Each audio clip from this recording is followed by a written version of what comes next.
Yun, basta Mototense, Kasumi, and Kadiyo, and Kasurait.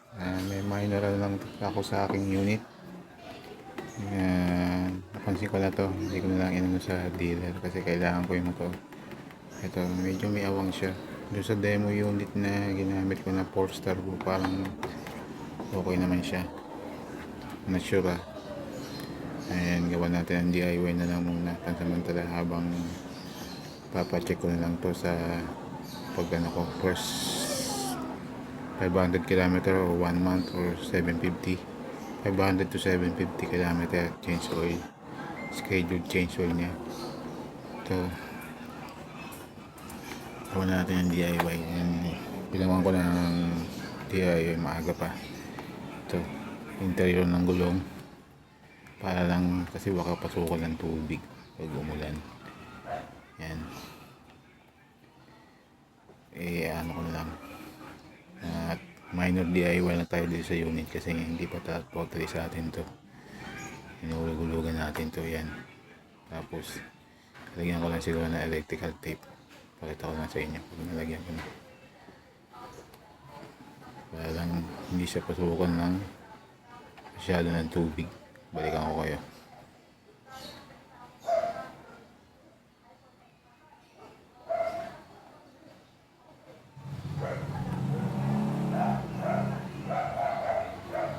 Hindi lang siya pasukan ng tubig sakaling umulan.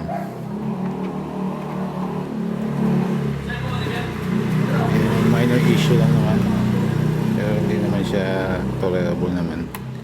Yan, tapos lagyan ko lang ng tape.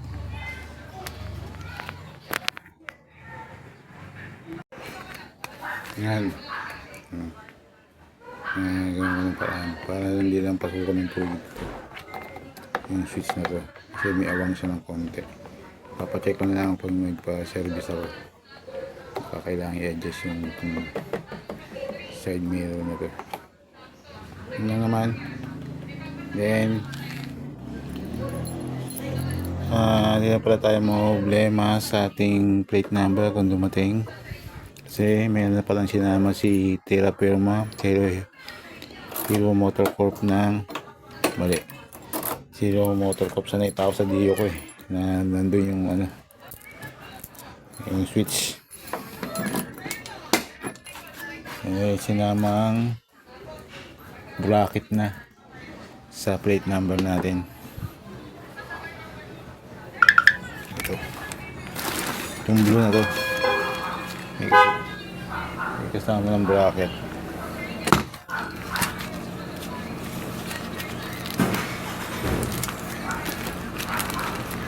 Kasama silang bracket, kaya hindi tayo problema. Pero kung wala yung sa unit ninyo, kaya naman yung flat bar or umorder kayo sa mga Dio group ng plate number bracket.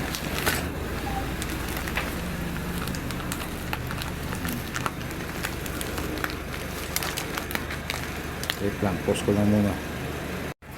Yan, kasama to sa unit. Ito yung rekta na din siguro ng for registration or registered, yan, for personal name ninyo. Rekta na siya. Yan, hindi na kailangan ilagay ng bracket. So pwede nyo din gamitin to as pamprotekta dun sa LTO na manipis ang plate number. Yan, at dalawa bali yan. Isa is talagang bracket talaga siya. Ito lang sa battery, pang spare battery. Ano to pero chinek ko parang walang kakakabitan. Ewan ko lang, baka sa ibang bar yan, pero sinama nila ito. Parang sa Dio din, nilagay na sila o sinama para pag receive nyo ng medyo nakabend lang. Ayan, lalagay nyo to. Dito nyo ikakabit yung plate number ng LTO. Yan. Ayan, ilalagay natin. Since wala pa akong plate number, hindi ko muna ilalagay. Kaya nakabend siya. Straight ko na lang. Ito muna ilalagay ko. Hindi ko nang bumiyahe. Sana wala masyadong checkpoint. Kasi almost ano na ako hindi nakakapasok. Yan. Lalagay lang ako yung stainless steel screw. Yan, balikan ko kayo.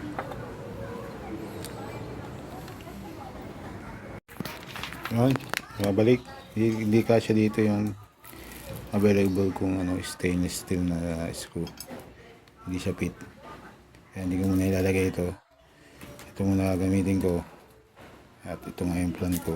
At kasya naman siya. Yan. At balikan ko na lang kayo. Update lang naman. Yan. Mga minor DIY lang kasi hindi pa to totally sa atin. At naka 3 years warranty kasi yung ating unit. 3 years LTO registration. After 3 years pa tayo magpaparegister. Then 3 years warranty siya as per dealer. Kaya change oil. Sa dealer pa tayo. And yung PMS sa dealer pa rin. Kaya yun, minor lang tayo DIY kay Sumi o sa mga Sumi, sa mga Hero Zoom 110 natin. Yan. Medyo tatagal na yung video. Yan, i-install ko na. Yan, dalawang wasa magkabila, harap, likod. Yan, tatawag nating blackout plate number.